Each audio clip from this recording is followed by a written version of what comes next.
साथियों, आज से देखकर हैरान परेशान हो गए होंगे, ये कौन से साहब हैं और किस थाने गए, यहाँ पर कैसे आना हुआ। तो साथियों में कोई और नहीं, आप सब जान लीजिए और पहचान लीजिए, मैं वही जिला रायबरेली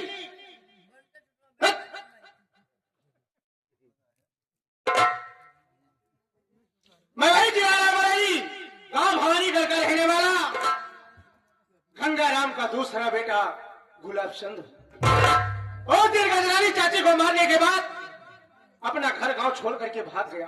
भाग जाने के बाद काफी दिनों तक दर बदर की ठोकर खाया, नौकरी की तलाश करने लगा, लेकिन कहीं हमें नौकरी नहीं मिली।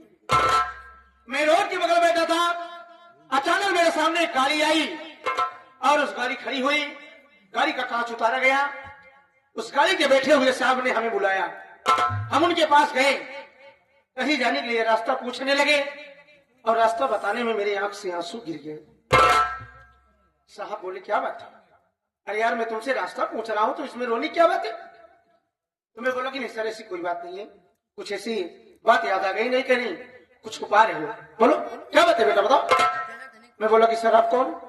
बोले कि मैं कोई और नहीं, मैं बल्कि पुलिस कमिश्नर हूं, मेरा नाम अरुण सिंह है। ठीक है साहब कोई बात नहीं आप जा सकते हैं। नहीं बताओ। मैंने अपनी सारी कहानी को बताया कि मैं अकेला हूं और मैं एक पढ़ा लिखा हूं, आज किस्मत साथ नहीं दे रही है, मेरे पास कोई नौकरी नहीं है। बोले बड़ी अच्छी बात यार, तुम नौकरी करना चाहते हो, पढ़ाई भी की हो, अगर ऐसी बात है तो मेरे साथ मेरी गाड़ी में बैठो। मैं उनकी बात मान करके उनके साथ उनके गाड़ी में बैठ गया। गाड़ी में बैठने के बाद उनके साथ उनके घर गया। घर जाने के बाद क्या देखता हूं कि साहब और मैडम जी सिर्फ दो प्राणी, उनके पास कोई औलाद नहीं थी, ना ही बेटी थी ना ही बेटा था। साहब कहने लगे बेटा देख आज के बाद तू यही मेरे घर रहेगा, मेरा बेटा जैसा रहे यहीं पर रहेगा और सारी रियासत सारा कारोबार आज के बाद तुम देखभाल करोगे। मैं बोला कि ठीक यही सही, हम कहीं नहीं जाएंगे, आप यही रहेंगे। और साहब कमिश्नर साहब किसी केस में जा रहे थे और रोड पर एक्सीडेंट हो गया, इतना बुरा एक्सीडेंट हो गया साथियों, उसी एक्सीडेंट में कमिश्नर साहब की मौत हो गई। मौत होने के बाद खबर आई और मैडम जी सदमे को नहीं बर्दाश्त कर पाई और रो रो करके मुझसे कहने लगी कि बेटा देख उन्हीं का सहारा था, आज वो भी दुनिया में नहीं है, तू ही मेरा बेटा मेरे बुढ़ापे का सहारा है, मेरा घर छोड़ करके कभी मत जाना। मैं बोला कि नहीं मां ऐसी बात नहीं है, हम आपको छोड़कर कभी नहीं जाएंगे। तो मैडम जी जाकर के बड़े साहब से बात की, देखिए मेरे पास एक लड़का है, पढ़ा लिखा है, नौकरी करना चाहता है, अगर वो होते तो उसे नौकरी दिलवा देते, आप सब कुछ ऐसा मदद करिए कि वो लड़का नौकरी करे। हमारा बुलावा आया, हम गए, ट्रेनिंग हुई, इंटरव्यू लिया गया, परीक्षा में पास हो गया। आप सबके आशीर्वाद से भगवान की कृपा से मैं एक पुलिस इंस्पेक्टर बन गया और मैं बड़ा गुलाब चंद से नाम बदल करके इंस्पेक्टर अजीत सिंह रख लिया। साथियों नौकरी तो पा गया, लेकिन रात दिन मुझे एक चिंता सताती है, मेरे परिवार की, मेरे घर की। यही सोचता हूं कि मेरा भाई गोविंद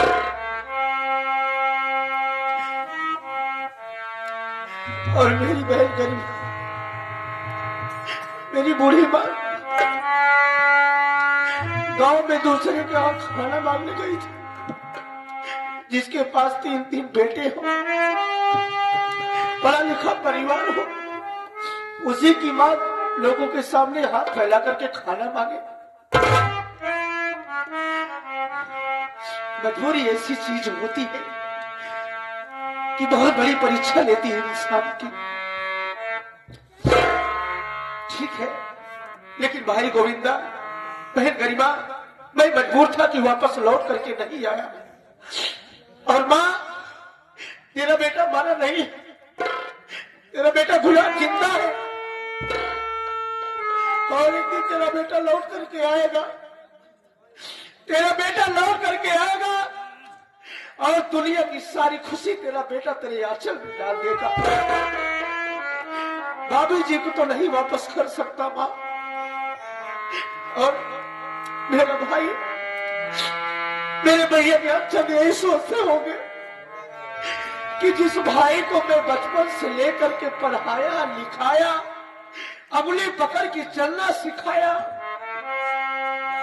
समाज में बैठना सिखाया, समाज के सामने बोलना बताया, वही मेरा गुलाम इतना निकम्मा निकल गया, इतना बेदर्द भाई निकल गया कि मैं जेल में तड़प रहा हूं और गुलाम मुझसे मिलने नहीं आया।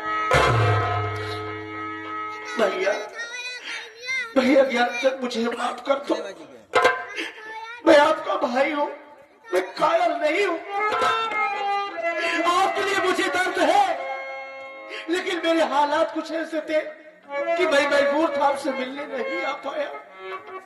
लेकिन भैया, अभी आपका गुलाम नहीं, एक इंस्पेक्टर बन गया। आप तक जेल में हो जब तक आपका भाई आपके पास नहीं आता है। जिस दिन मैं भवानी गलाया, भवानी का थाली में जाकर के आपका भाई वादा करता है, अगर आपको हम जेल से रिहा न करवाए तो मैं भी आपका भाई नहीं, आपको सम्मान सहित जेल से रिहाई होगी। भैया दोस्तों, क्या बताएं, मेरी ड्यूटी इस समय नवीनगढ़ थाने में लगी है, नवीनगढ़ थाने में लगी है, और वहां पर एक नई बात सुनने को मिला है। उस क्षेत्र में, उस इलाके में एक डाकू है जिसका नाम डाकू बेकसूर है।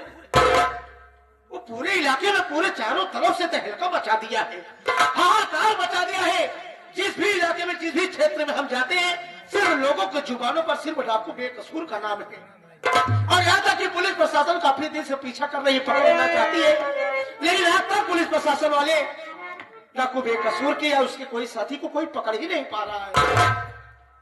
मैं भी इस सोचकर इस थाने में ड्यूटी लगवाया हूँ, इस थाने में ड्यूटी लगवाया कि जो भी पुलिस डिपार्टमेंट का कोई भी अफसर नहीं कर पाया, वो ये इंस्पेक्टर अजीत सिंह करके दिखाएगा। और डाकू बेकसूर, मैं इस तरह सोच करके आया हूँ कि जब तक तुझे तेरे कलाइयों में हथकड़ी लगा करके अगर मैं जेल की कोठरी में तुझे बंद करूंगा, तब तक इस थाने से बड़ा ट्रांसफर नहीं करूंगा। इसलिए कि वर्दी पहनते समय खाया, वर्दी पहनते समय एक कसम खाया कि इंसाफ का पुजारी हूं, इंसाफ करूंगा, इंसाफ का पुजारी हूं, इंसाफ करूंगा। मुजरिम हो चाहे मेरा भाई, उसे गिरफ्तार करूंगा। भाग ले, बच ले, तू तब तक बच सकता है बेकसूर जब तक इंस्पेक्टर अजीत सिंह से तेरी मुलाकात नहीं हो रही। मैं चलता हूँ ड्यूटी पर और देखता हूँ कि थाने में कौन हवलदार, होमगार्ड, पुलिस, कौन चौकीदार है। उनसे बातचीत करके यही पता लगाएंगे कि ये नवीनगढ़ इलाका कहाँ तक लगाता है और डाकू बेकसूर का रास्ता कौन है।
तबीयत नहीं सही बका? भैया बहुत तेज बुखार आ रे, बुखार है? पूरे शरीर में दर्द बाटे। तू आज हमको बता बतिया का करी 3 दिन से देखा थी तो का ऐसे बनो कुछ बोलत या बस एक जगह बैठी रहा तो हिम्मत ही नहीं पात बिटिया का करी रे। जानत है अम्मा जाते ना कहूँ से दवाई लिए होते बिटिया कहाँ से ले आई भाई गाँव में चले जा बता दे कि माँ भैया आज एक पैसा लेके दे दे भाई जाने जाके उससे बता दे बिटिया कि हमारा अम्मा बीमार है पैसा हो जाए तो आज बहुत जल्दी वापस कर दे। न दी तो क्या कर भी हूँ न दी पैसा तो क्या कर भी। एक बात बताए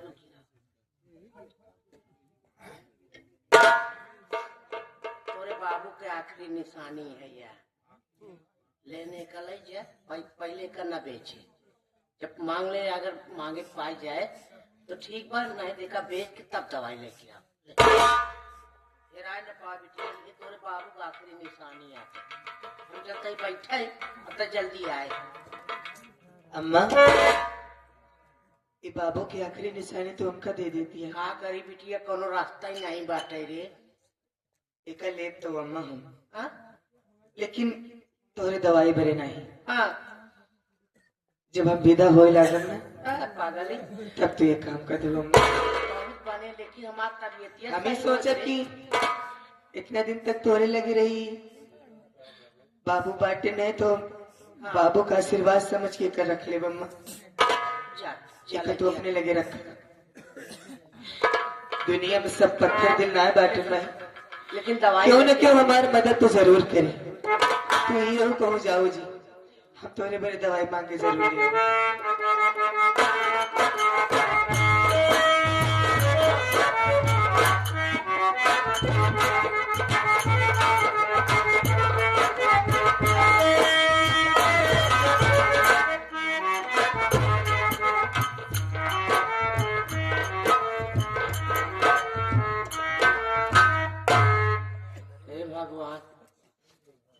आराम करे बैठी है परसों हमारे बिटिया के बराता हुआ है घरे में व्यवस्था कुछ नहीं बाटे चलते ही धीरे धीरे कुछ जो हिम्मत पड़ी करब जाते ही गांव वाले को मदद करे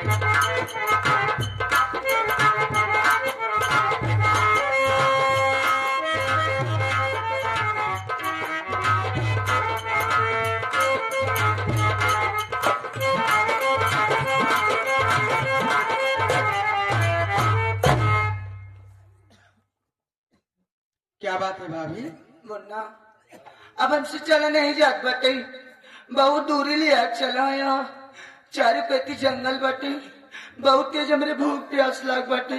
भाभी हाँ ये जंगल का मामला है यहाँ तो कुछ मिलेगा नहीं थोड़ी दूर पे बस्ती दिखाई दे रही भाभी चलो मेरे साथ तुम्हें खाने के लिए रोटी और पीने के लिए पानी वहाँ से व्यवस्था कर दूंगा भाभी। हम न जा पाओ गोविंदा हमारे बहुत जोर चक्कर आवत बटे।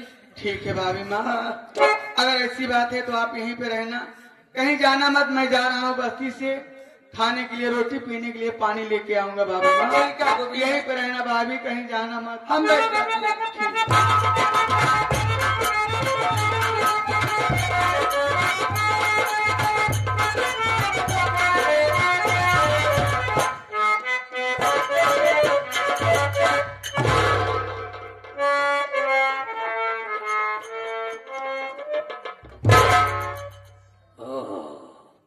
आई है ये नहीं जान रही थी कि गणेश राय खुराना मेरा पीछा नहीं छोड़ेगा है? अरे गोमती ये कौन आया है? आराम कर रही हो जरा कैसे यार कैसे यहाँ बैठी है? चाचा यहाँ से चले जाइए आप मूड मेरा डिस्टर्ब है अभी। डिस्टर्ब है? नहीं उतारूंगी चप्पल भी सो चप्पल मारूंगी हराम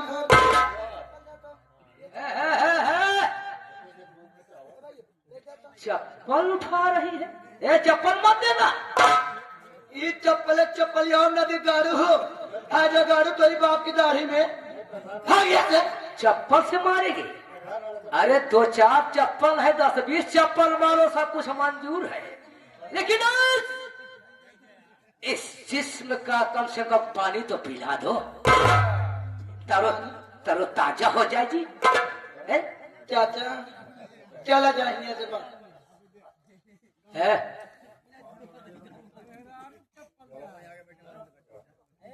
बोल, अभी सोच ले, समझ ले। मैं तुम्हारी बात कभी नहीं मानूंगी, नहीं मानेगी कभी नहीं मानूंगी। तो आज मैं तेरे लिए तत्काल काल बन जाऊंगा। नहीं चला जा चाचा। कालों का काल, महाकाल। है ससुरे, तो हमारी बतिया को इनकार कर रही है ना? आज राम जय बोल जहरीला, तेरे आंख में ऐसा जहरीला पॉइजन डाल देगा, दुनिया तेरे लिए वीरान हो जाएगी, हराम जाने दरबदर की ठोकर खाएगी। तब तुझको एहसास होगा किसी की बात करने का इनकार करने का मतलब मकसद क्या होता है। सोच ले, चाचा सोच ले साले। अरे है गोमतिया, आज हम तेरी गोमती तोड़ कर तब यहाँ से जाएंगे।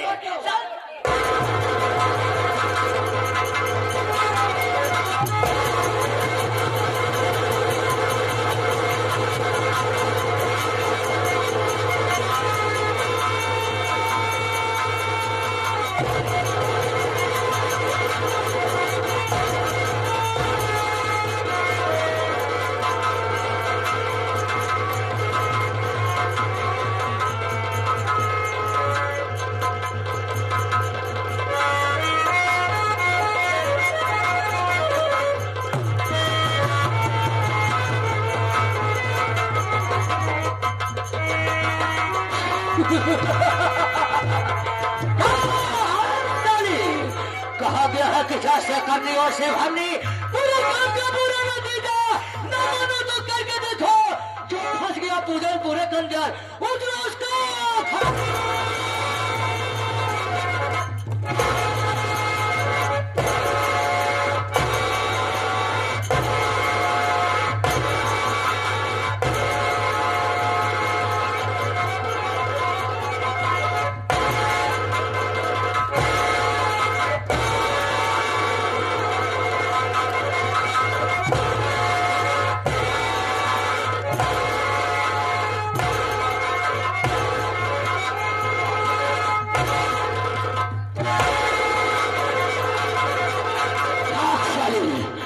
तुझको तल पा के मारूंगा।